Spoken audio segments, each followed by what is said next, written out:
यज्ञ कर रहे हैं और इस यज्ञ में मुझे छोड़ के बाकी सभी देवतागण का प्रस्थान आगमन हो रहा है और यह यज्ञ केवल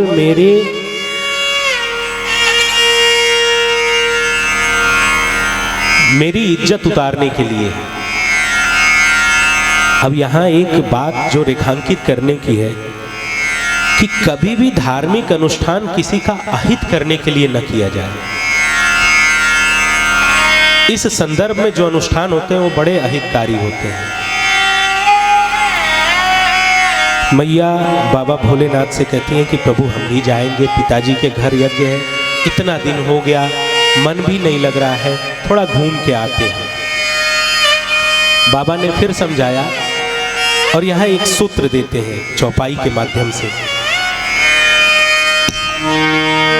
यद्यपि मित्र प्रभु पितु गुरु गेहा, यद्यपि मित्र प्रभु पितु गुरु गेहा, जाई सबीनु हो संदेहा, जाई सबीनु हो संदेहा, तदपि विरोध मान चाह कोई, तदपि विरोध मान चाह कोई, कहाँ गए कल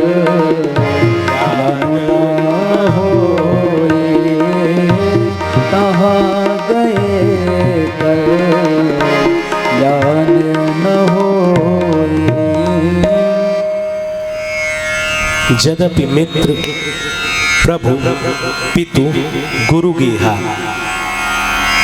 मित्र प्रभु यानी इष्ट या जिसे हम बड़ा सम्मान करते हैं, पिता और गुरु, इनके घर पहुंचने के लिए कभी निमंत्रण की आवश्यकता नहीं है। बिना बुलाए भी आते जाते रहना चाहिए और आना जाना ही चाहिए। लेकिन फिर भी यदि इन जगहों पर जाने से कोई विरोध मान रहा है, कोई ऐसा चाह रहा है कि हम वहां न पहुंच सके, तो इन स्थानों पर भी पहुंचने से परहेज करना चाहिए। भगवान समझाते हैं लेकिन मैया नहीं मानती हैं, जाने की इच्छा व्यक्त करती हैं। तो भगवान भोलेनाथ अपने कुछ गणों के साथ माँ को विदा करते हैं। माता जी पहुँचती हैं अपने पिताजी के घर। यहाँ पर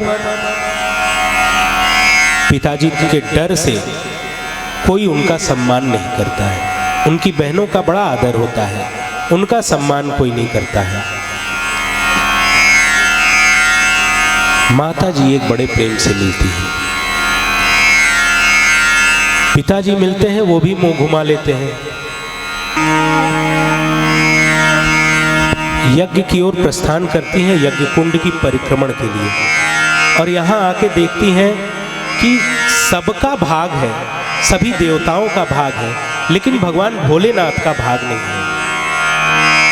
ये देख के मैया सती को का क्रोध एक अलग ही स्तर पे पहुंच जाता है। माँ सती बोलती हैं कि अच्छा पिताजी, मैं जब अपने पति के यहाँ से आ रही थी, आपने मेरा सम्मान नहीं किया, हमने बर्दाश्त किया। बहनों ने मेरा सम्मान नहीं किया, हमने बर्दाश्त किया।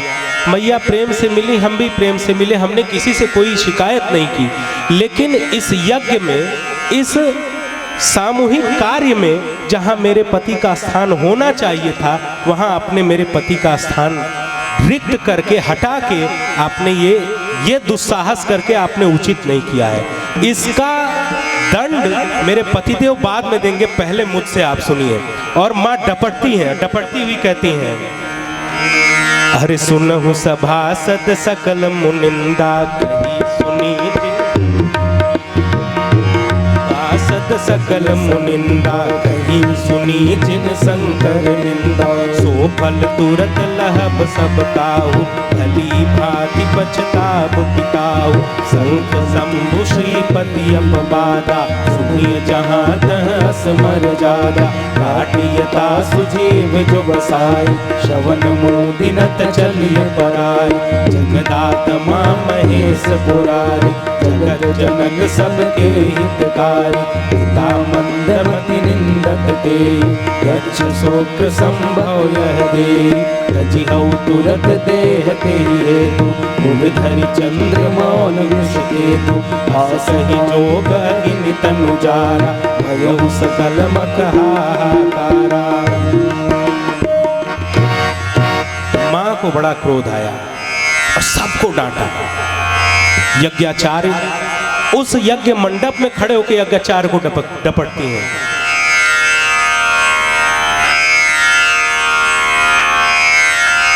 मां कहती हैं कि संत शंभु और श्रीपति, यानी संत भगवान शिव और भगवान विष्णु, इनकी निंदा जहां हो रही है, ये नीति है। इनकी जहां निंदा हो रही है, यदि आप में सामर्थ्य है तो निंदा करने वाले की जीभ पकड़ के खींच लीजिए और काट दीजिए। अगर आप ऐसा नहीं कर सकते तो अपने कान बंद करके दूर चले जाइए।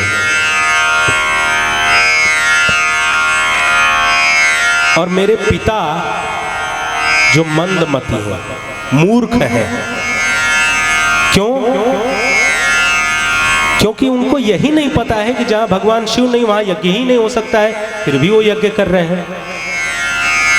ऐसे मूर्ख पिता की मैं पुत्री हूं, इसलिए इस शरीर को ही मैं खत्म कर दूंगी। और ऐसा कह के मां योगाग्नि में स्वयं को भस्म कर देती है।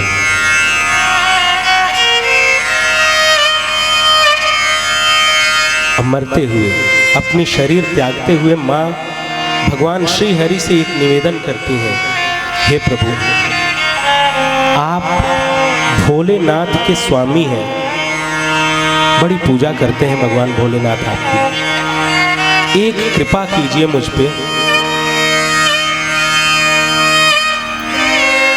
कि मेरा जब अगला जन्म हो तो मैं भगवान के चरणों की दासी बनूं। ये कह के माँ अपना शरीर त्यागती हैं और इधर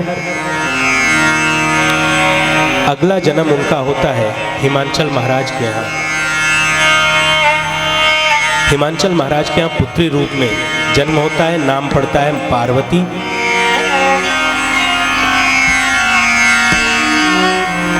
मैया का जन्म हो गया। अब हमको लगता है कि हमको कथा आज की यहीं पे विराम देनी चाहिए, समय भी हो गया है। आगे की कथा हम लोग कल श्रवण करेंगे। आइए 2 बार फिर से भगवान नाम संकीर्तन करते हैं, फिर तब तक आरती की तैयारी है।